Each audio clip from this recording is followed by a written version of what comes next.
Hello and welcome to Dialogue. The final days of May saw unbearable heat waves in India, Pakistan and Mexico, as well as other extreme weather like flooding, wildfires and tornadoes across the world. The impact of climate change has gone beyond the coastlines, going deep into the heartland of many countries. What are the reasons behind these extreme weather events? How much is climate change to blame? And what are the dire predictions for the future if nothing is done to stop it? Join us for our discussion from Beijing. I'm Xu Qinduo.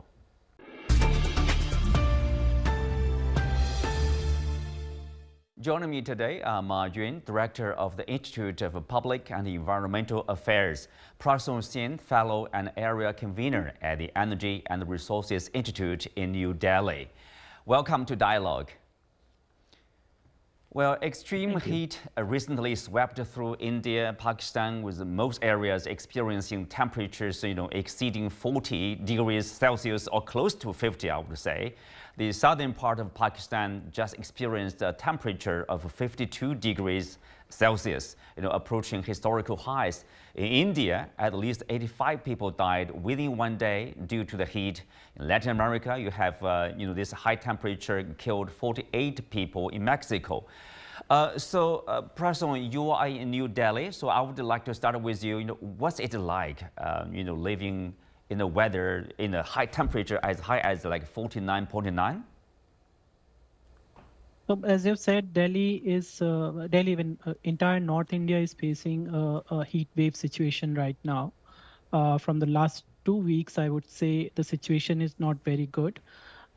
If you talk about Delhi, Delhi is reaching recorded around nearly 50 degrees centigrade maximum temperature, which was never ever recorded for Delhi.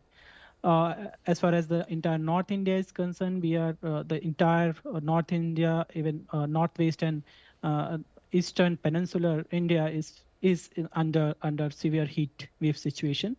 At times it is unbearable. The people are facing huge issues due to this temperature rise. We have seen there are several people who have suffered heat-related ailment, heat stroke, heat stress. They have in certain time they have been even as you have said, the loss of life has also been reported. So and this long summer is going to last till the arrival of the monsoon. I think for Delhi, there won't be any respite till last week of June. So we are going to have this prolonged heat spell in coming 4 weeks. Well, Ma Jun, how much do we know about these, heat waves, basically surrounding India, Pakistan, in this region, and also Mexico, for example? Is it a temporary phenomenon, or is it just an exception of the regular, weather like in this region? Or what's going on here? Yes, as Dr. Singh explained that this year the heat wave came earlier and it actually stayed longer, and I think this is March to May is the hot season in South Asia, and before the monsoon from the Indian Ocean comes. Usually it's quite hot, but this year obviously it came earlier, and I think one of the reasons is the El Nino. Could be El Nino impact, because last year as we experienced the El Nino effect, the global average temperature have set new records almost like every day, but behind that, I think the much bigger factor is this global climate change, and I think this is the last 9 years have been considered as the hottest, and all this increasing frequency of heat wave, wildfire, flooding, and all these extreme weather events, I think it is aligned with the with this rising global temperature. Then, Prasoon, tell us, what's the response from the public? I know, like, we have this figure, like 33 polling officials on the last day of the voting in India. They also lost their lives, unfortunately, because of the heat stroke.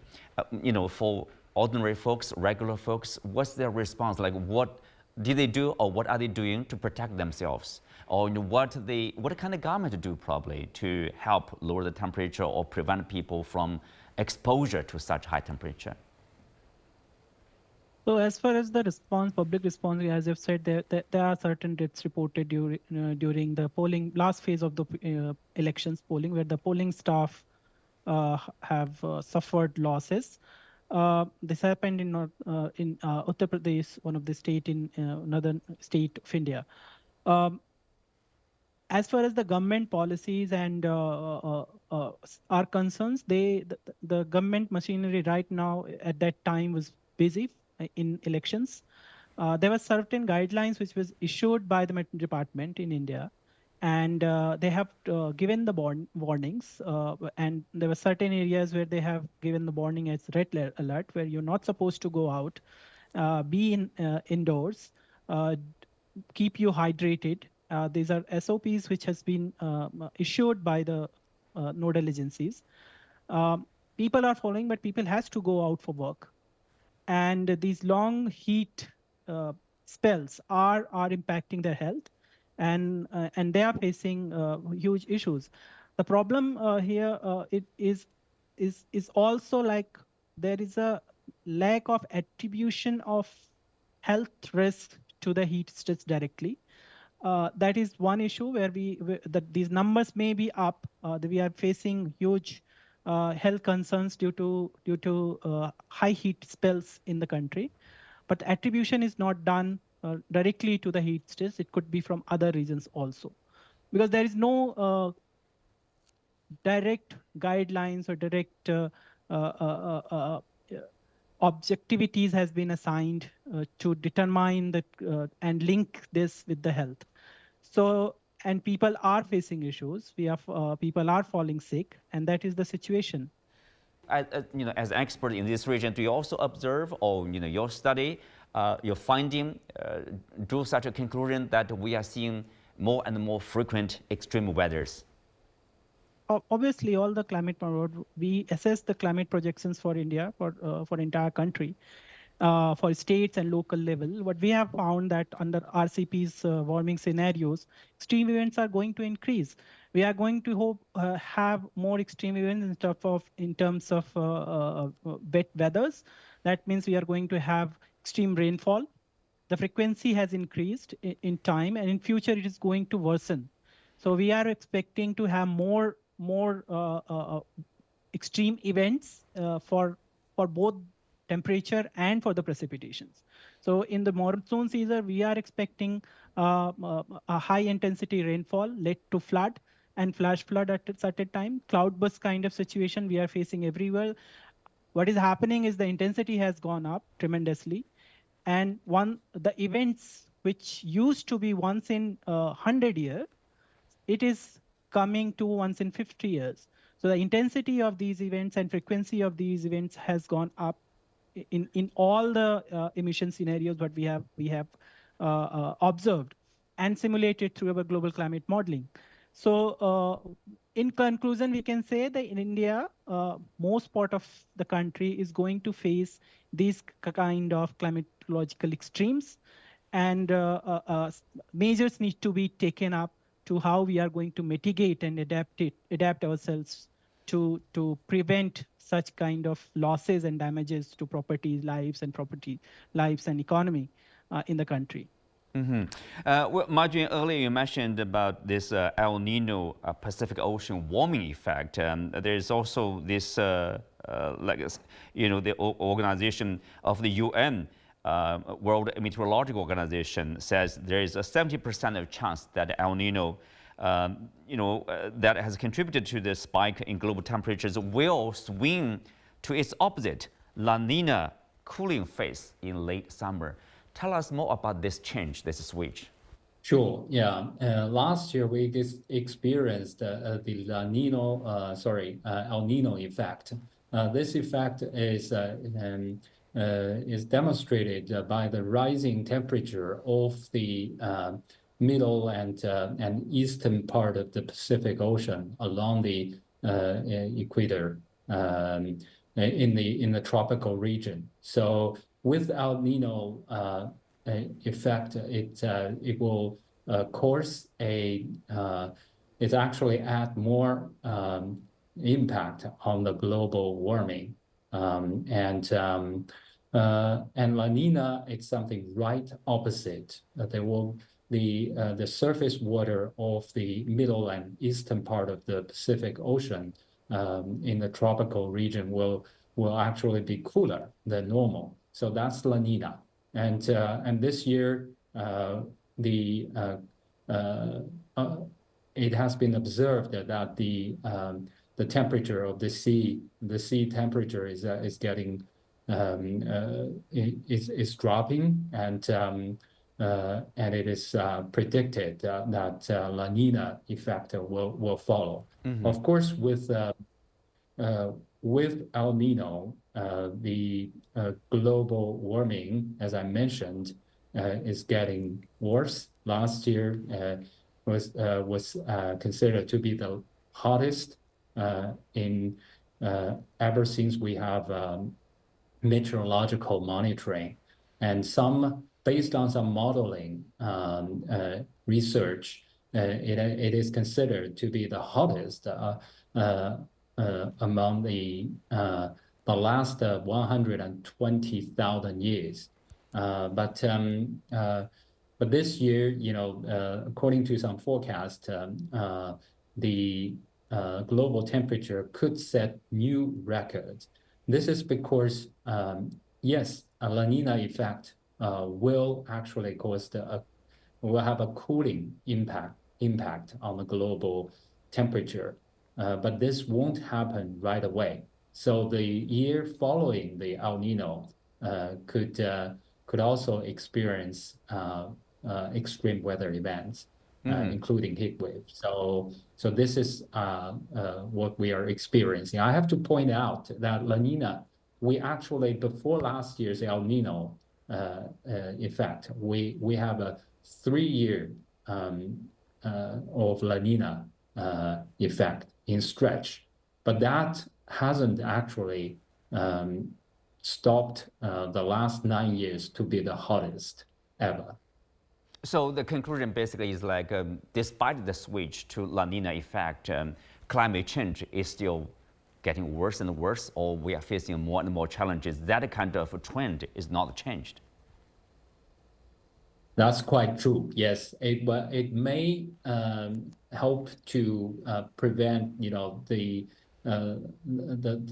the global warming to get more accelerated, but it won't change the long-term trend. Mm-hmm.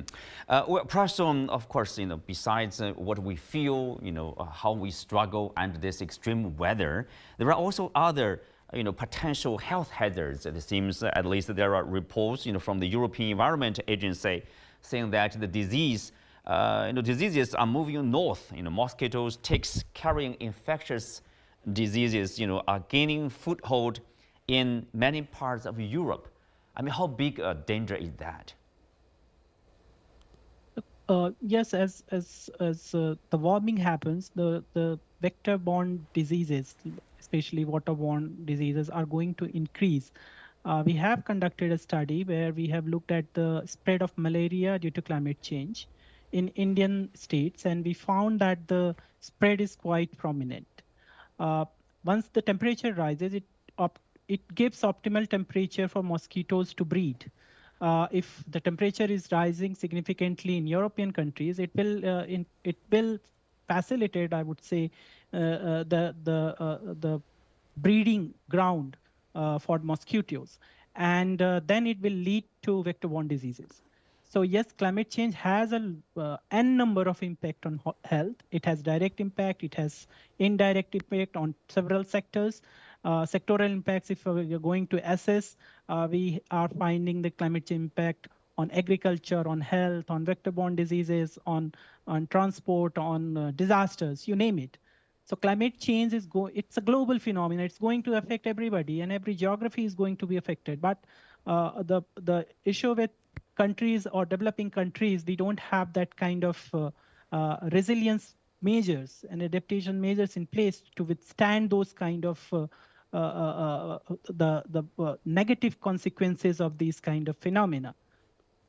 So hence, I think there's a long way to go. Their need for technology, their need for knowledge transfer, their need for financing, their need for a consensus and also efforts globally to reduce the impacts.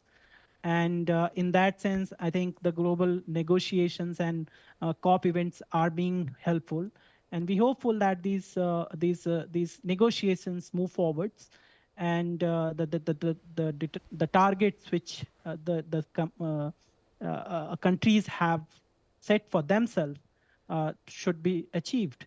Otherwise, the situation would be worsened. We have to reduce our restrict our warming up to 1.5 degrees by 2030. It seems we are not even close to that.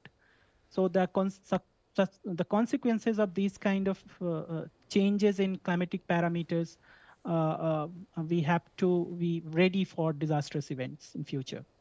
And then I think, if you understand this potential threat to humanity here, of course, it's easy to draw the conclusion, climate change is the common challenge for our human beings, and probably the number one priority, of every country should be handling this climate change. So as far as the solutions or global, it's a global problems. The solution lies at global level, but we have to start interventions at local scale. As far as the climate mitigations is concerned, countries are agreeing to reduce their carbon footprints, especially developing countries and developed countries. Under Paris Agreement, they have now NDCs. They have said that they are going to reduce their reduction by a certain percentage. Now, in recent COPs, there have been negotiations going on how we for the net zero transitions, green energy transitions. So the focus is there. The fundings are there at local level, but the amount of funds which are or in terms of for the mitigation of greenhouse gas emissions is very limited. At this point of time, the resource is not enough. We haven't done much progress on resource allocation, and the commitments what has been made during several, even during Paris Agreement, has not been met yet. We are talking in the last COP, in COP 27, there was a consensus of having a loss and damage fund. And it was 100 billion fund which has been pledged by the countries, by the developed countries. In last COP, the UAE has put some money. The European Commission has also put some money on that. But there is no mechanism still identified how these funds are going to be allocated. Which countries needs prioritize, which needs more resources allocations, because if you talk about developing countries and least developed countries, they are the sufferers. Small island nations, they are the sufferers of climate change, and not much support which is required has been given. The technology transfer, which one is the key things to mitigate the greenhouse gas emissions, is not there. It's costly. No developed nations, developing countries are asking for the technology transfer, financial support to achieve their commitments what they have committed, trying to reduce the GHG emissions. But without these supports, it is not possible to do it. Apart from that, we have to restrict global warming at critical level, which was defined at 1.5 degrees, to prevent irreversible climate impacts. If we reach beyond that level, there would be certain change, certain permanent climatic impacts there would be. And hence, it is required to restrict the warming conditions. Under Paris Agreement, the target was to uh, restrict the warming below 2 degrees Celsius above pre-industrial levels, and further strives limit it 1.5 degrees centigrade. But the progress, as far as the progress on those fronts is concerned, it is slow. We need to reduce by half by 2030, as I have said earlier. Uh, the countries had set net zero targets for their economic development, and that it's not possible without technologies transfer, knowledge sharing, and financial supports. So while challenges remains there, clean energy growth keeps the path of 1.5 degrees centigrades in many countries. Many countries has agreed to reduce their greenhouse gas emissions. India has certainly set its to be net zero by 2070. Some countries has a target of 2037, but there is a long way to go in this front. There's a long way to go. Mr. Ma Jun, how do you look at the challenges, globally? Prasoon mentioned about the lack of resources, despite the contribution. I'm not sure whether that's enough from developed world, and also the lack of technology transfer. Why the reluctance to transfer, to share this technology to deal with this common challenge? And we have talked about the 1.5 degree Celsius, above this pre-industrial level.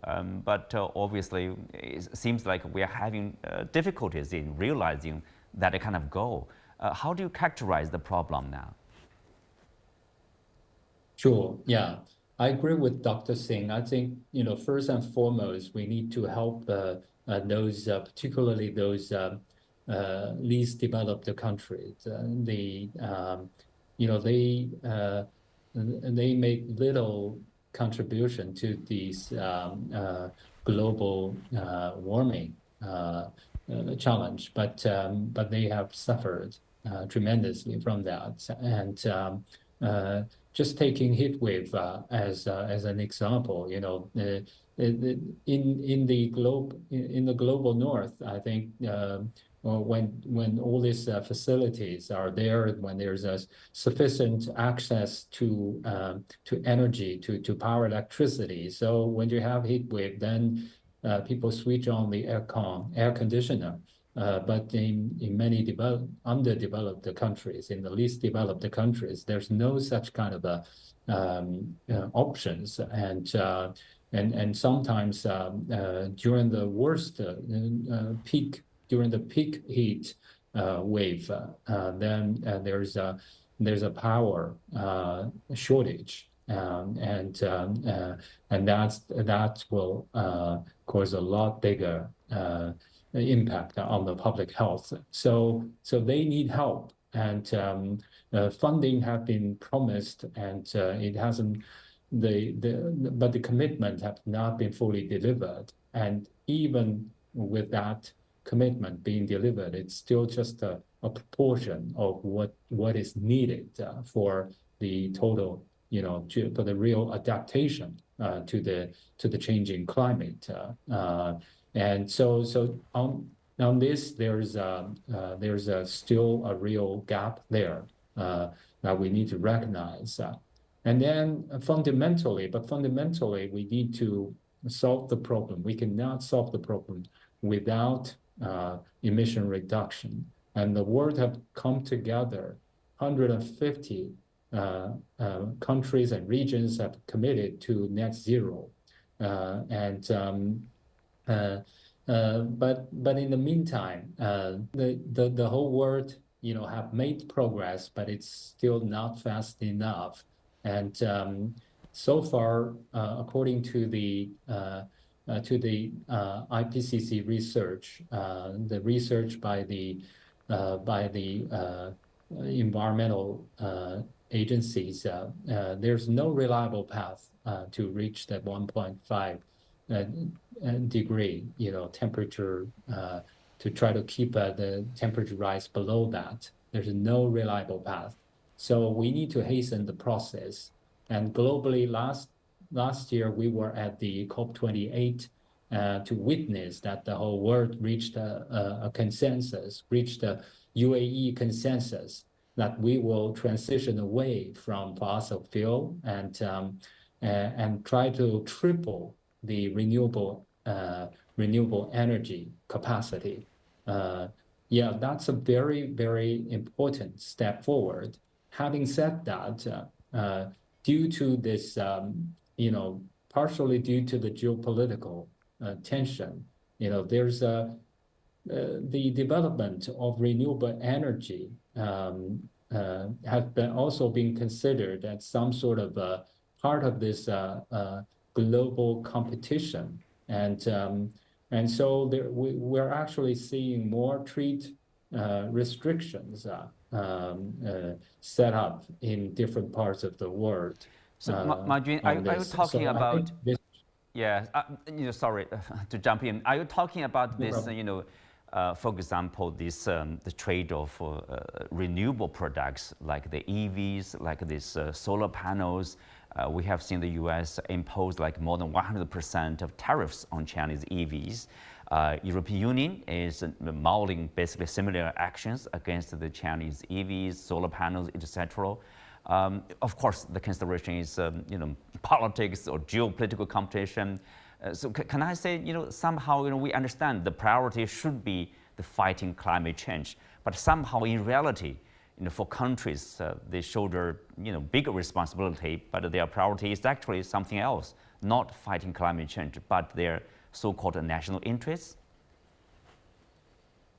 In some way, yes, those trade restrictions and tariffs won't be quite helpful to hasten the process of global decarbonization.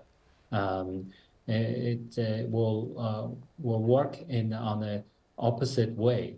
So we do hope that we can hopefully can bridge the gap of distrust. If we do recognize that our common planet home is on fire, then we should try our best to work together to solve the problem and try to tap into this vast capacity of innovation and production to try to achieve the target set at the COP28. So far it's still not quite moving toward that. Part of the reasons for this reluctance to transfer all this technology to the global south, as Dr. Singh pointed out, part of that is also based on this ideal of this geopolitical concern or competition. On that note, we come to the end of today's discussion. Many thanks to our guests. You can also find us on the CGTN app on YouTube. I'm Xu Qinduo. Thanks for being with us. See you next time.